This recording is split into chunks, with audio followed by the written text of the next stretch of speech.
Wow, Pak Made, ini menunya Bapak. begitu banyak. Ini Ya. menu apa sebenarnya nih? Oh, baik Bapak. Saya izin menjelaskan Ya. terkait produk yang kami sajikan gitu ya.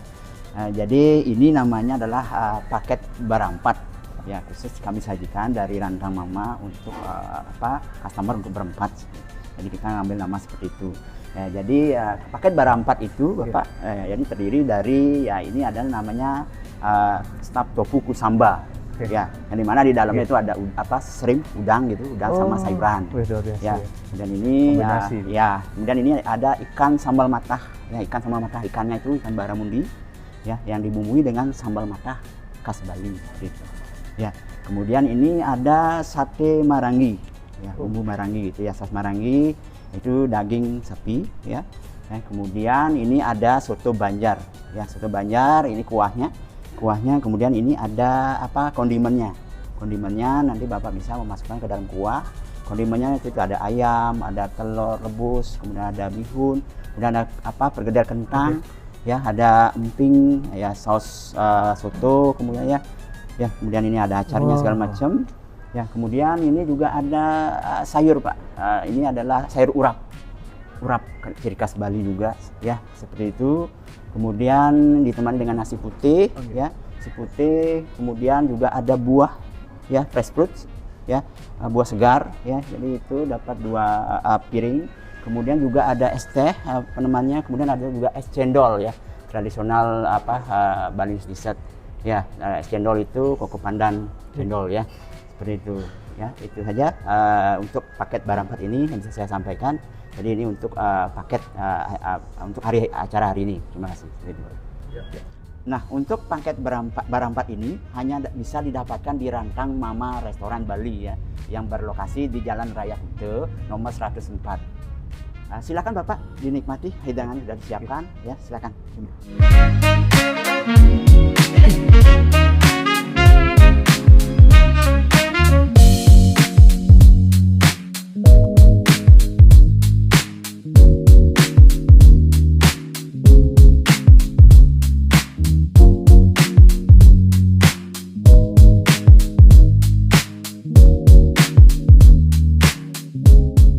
Nah, Pak Made, ini menu Iya apa Pak. nih?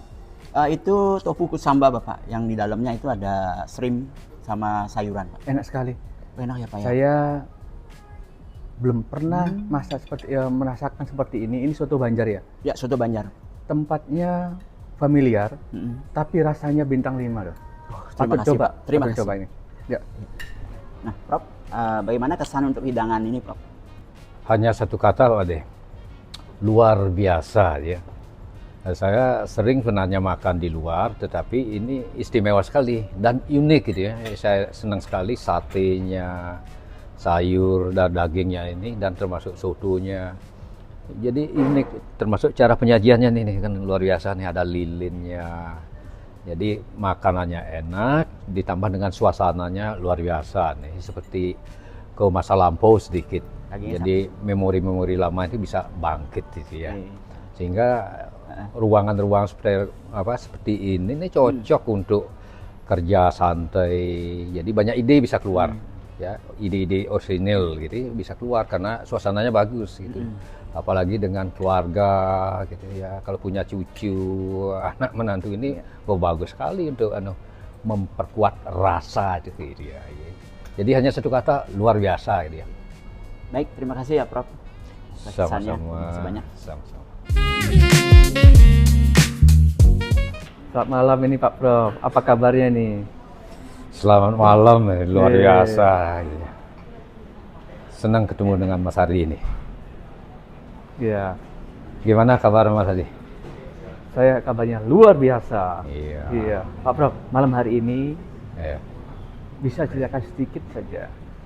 Dan secara jelas tentunya ini tentang bagaimana sejarahnya Pak Prof bisa menjadi tenaga pendidik ini. Nah, ini menarik sekali Pak Prof. Oh gitu ya. Baiklah ya. Jadi memang awalnya saya bukan seorang tenaga edukatif ya. Tetapi mulai karir itu dari tenaga paramedis dulu. Dari tahun 1983 di Provinsi Timur Timur. Ya. Seiring perjalanan waktu saya memperoleh posisi terakhir di profesi kesehatan, jadi sebagai wakil direktur umum dan keuangan di sebuah rumah sakit pemerintah. Gitu. Nah, kedua periode 2010 ya sampai 2019 saya mendapat penugasan itu ya, yaitu untuk urusan pemerintahan umum, tepatnya urusan kesatuan bangsa dan politik gitu ya. Ini agak jauh sekali gitu ya. Kemudian tahun 2019 hingga sekarang, saya mendapat penugasan sebagai dosen ASN. Di samping itu juga saya bertugas sebagai tenaga ahli di Komisi 3 DPRD Kabupaten Badung dari tahun 2001 hingga sekarang. Jadi saya sudah meniti karir kurang lebih 42 tahun lebih. Wih, usia yang paling lama itu ya? Dan di 3 kementerian ya, Kementerian Kesehatan 27 tahun lebih, ya, kemudian di jajaran Kementerian Dalam Negeri, dan terakhir di Kementerian Pendidikan. Nah, gitulah kira-kira latar belakangnya. Nah, itu kan latar belakang nih. Ya. Sekarang apa yang menjadi motivasi Pak Prof ini sebagai penulis buku sains? Sekaligus ini Pak Prof, sekaligus manfaatnya apa sih? Iya. Jadi motivasi pertama tentu sebagai dosen ya, ingin menyiapkan materi-materi ilmu ekonomi yang relevan, yang dibutuhkan oleh mahasiswa, dan yang mampu mengangkat kompetensinya itu kan. Itu motivasinya. Kedua, sebagai tenaga pendidik tentu dengan menulis itu dapat meningkatkan kredibilitas. Jadi apa yang kita tulis itu yang kita bicarakan, dan bukan sebaliknya, banyak bicara tetapi bukan yang ditulis. Tentu manfaat lain banyak ya. Nah, institusi kalau dosennya misalnya rajin menulis, institusi itu naik grade-nya. Ya, naik grade. Dan melalui tulisan-tulisan itu, jadi manfaatnya banyak. Jadi bisa mengedukasi masyarakat pada praktisi, kemudian pengambil kebijakan, dengan membaca buku-buku ekonomi itu barangkali dapat meningkatkan kualitas kebijakannya. Gitu. Ya itu ya kira-kira. Nah, waktu lalu saya pernah nih membaca buku, salah satu buku nih, tulisan profesor. Nah, saya catat waktu itu. Nah, pertanyaannya begini, mengapa diberi judul ilmu ekonomi mikro di era masyarakat 5.0? Nah, itu seperti apa, Profesor? Ya, yang jelas ilmu itu kan harus kontekstual ya. Jadi ilmu ekonomi di era masyarakat 5.0, jadi ada 3 kata kunci di situ. Ilmu ekonomi itu intinya kelangkaan, masyarakat itu intinya atau menggambarkan memiliki kebutuhan yang kompleks dan tidak terbatas. Nah, 5.0 itu karakteristiknya. Oke. Jadi masyarakat dewasa ini dihadapkan pada Internet of Things gitu ya. Kemudian komputerisasi, big data, artificial intelligence. Nah, inilah karakteristik masyarakat dewasa ini. Jadi kalau melihat ini, tapi tidak perlu khawatir ya, tidak perlu khawatir, karena kalau sekarang itu kan mendengar misalnya ekonomi digital, ekonomi biru, ekonomi hijau, apa ini binatangnya kan gitu. Pelangi jadi. Iya. Sebetulnya dengan membaca buku ini buku-buku ini itu terjawab bahwa masalah ekonomi digital itu masalah konteks saja.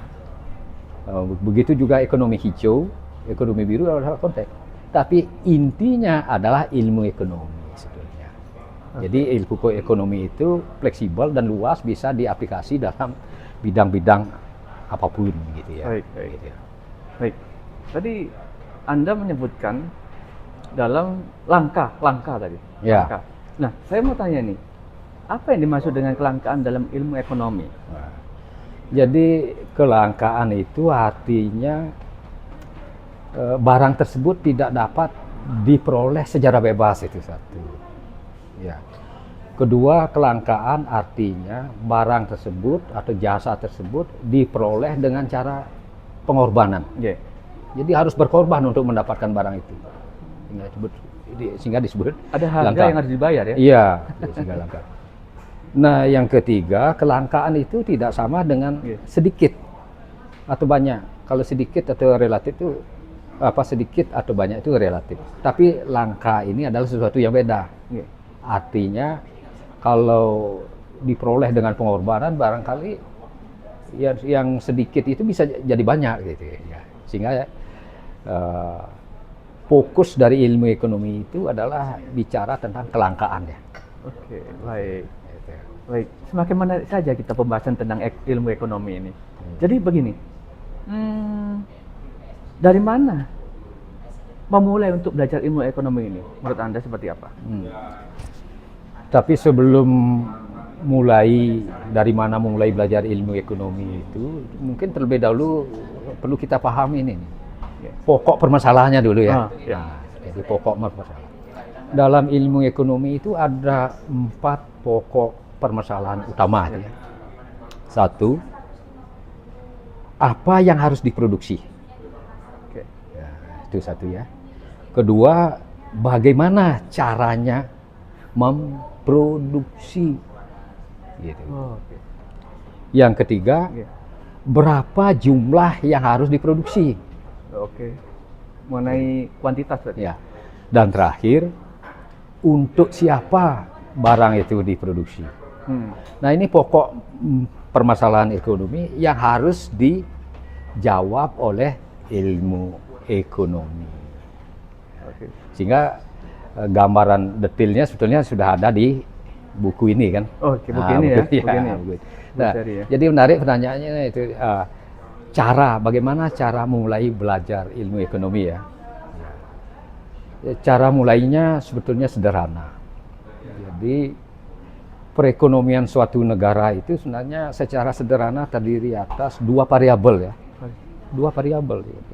1 unsur rumah tangga, 2 unsur perusahaan. Gitu. Nah, jadi unsur hubungan yang tidak pernah terputus ya. Iya, variabel. 2 ini yang interaksi. Sebetulnya.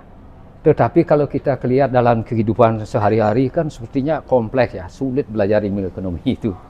Ya, apalagi ekonomi global itu. Tapi sebetulnya ini bisa dimulai secara sederhana. Jadi dengan melihat unsur rumah tangga.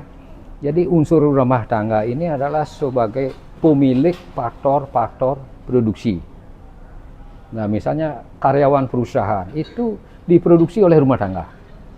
Oke. Kemudian katakanlah misalnya restoran butuh tanah. Tanah itu dimiliki oleh rumah tangga.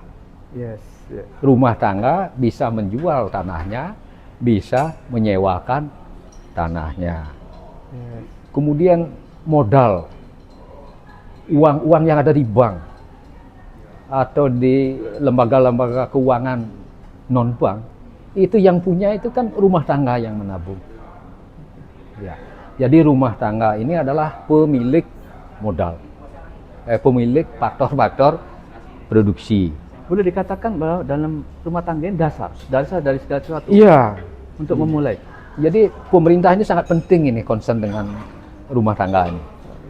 Jadi harus semakin memanas saja nih, Pak Prof. Jadi rumah tangga seperti apa sih? Pemerintah kok bahwa pemerintah perlu untuk memperhatikan rumah tangga nih. Nah, oke. Ya, seperti apa? Jadi pertanyaannya menarik gitu ya. Unsur kedua kan perusahaan ya. Nah, perusahaan ini sebagai produsen menghasilkan produk, barang dan jasa yang faktor-faktor produksinya diambil dari masyarakat dari rumah tangga kan. Oh iya. Lalu perusahaan ini memperoleh pendapatan dan keuntungan berdasarkan konsumsi rumah tangga. Jadi ada interaksi kedua. Nah, jadi peran pemerintah sebetulnya di sini dalam rangka mensejahterakan masyarakat ya. Jadi menjaga hubungan antara kedua ini supaya harmonis gitu ya. Jadi katakanlah misalnya rumah tangga sebagai pemilik tenaga kerja, jadi pemerintah harusnya punya kepentingan di sini bagaimana meningkatkan kompetensi karyawan. Oke. Di sini kan Ya. di sini. Dan juga bagaimana modal-modal mereka itu bisa terjaga. Jadi menurut anda nih, apakah Provinsi Bali nih Hmm. sudah menerapkan hal seperti itu? Nah, lihat saja ini indikator makronya kan gitu misalnya. Tingkat kemiskinan, stunting, pengangguran. Oke. Jadi ini bisa menjadi ukuran kinerja pemerintah. Oke. Jadi dilihat dari faktor kepemilikan produksi atau rumah tangga. Jika rumah tangga ini banyak yang menganggur, kemudian ya miskin, kemudian apa istilahnya kesehatannya tidak bagus, ini sebenarnya kinerja pemerintah itu kurang bagus. Jadi tidak ada hubungannya dengan sertifikat penghargaan itu sebetulnya. Jadi sih itu nomor sekian lah. Tapi perlu juga sertifikat penghargaan perlu. Ya, nomor satu ini dulu rumah tangga sejahtera kan enggak? Oke. Itu yang jauh lebih penting. Itu pertanyaan saya. Apakah sudah diterapkan dari pemerintah Provinsi Bali sudah menerapkan hal itu untuk mensejahterakan rumah tangga? Oh tentu secara apa istilahnya secara kepemerintahan, jadi pemerintah itu pasti sudah melakukan. Cuman hasil yang dicapai mungkin barangkali masih belum sesuai harapan kan. Ya, jadi tingkat kemiskinan di Indonesia itu masih tinggi. Ya, kalau misalnya berdasarkan data misalnya 10%, 11% dari 280 juta, nah itu bisa membentuk satu negara loh orang yang tidak mampu itu. Oke, Pak Prof. Gitu. Tingkat kemiskinan di Indonesia masih tinggi. Perlukah belajar nih? Ya? Perlukah belajar ilmu ekonomi? Menurut Prof gimana? Oh jelas. Jadi jelas ya. Jadi ilmu ekonomi itu ibarat manusia itu sebenarnya manusia kan 70% air ya. Jadi masalah kehidupan sebetulnya 70% ekonomi. Coba bayangkan dari bangun tidur hingga mau tidur. Wow, luar biasa ya. Selalu bersentuhan dengan masalah ekonomi. Selalu berurusan dengan masalah kelangkaan. Mereka harus berusaha memenuhi dengan melakukan pengorbanan kan biasa itu. Ya, berarti ilmu ekonomi punya peranan penting dalam kehidupan kita sehari-hari ya. Boleh kan gitu? Iya jelas. Itu. Oke. Karena sifatnya basic need itu ya. Iya. Basic need. Tanpa ekonomi kelangsungan hidup itu sulit ya. Oke, semakin menarik, Prof. Iya. Nanti kita bahas lagi Iya. dalam ini. Ini pertanyaan terakhir, Prof. Nah, bisa dijelaskan secara singkat nih, konsep masyarakat 5.0 yang menjadi latar belakang dalam penulisan buku tersebut, Prof. Terutama dalam aspek sentral yang berpusat pada manusia dan teknologi. Ya, Pak. Iya. Jadi mau tidak mau di era sekarang itu jadi masyarakat atau manusia ini menjadi fokus senternya ya. Ya.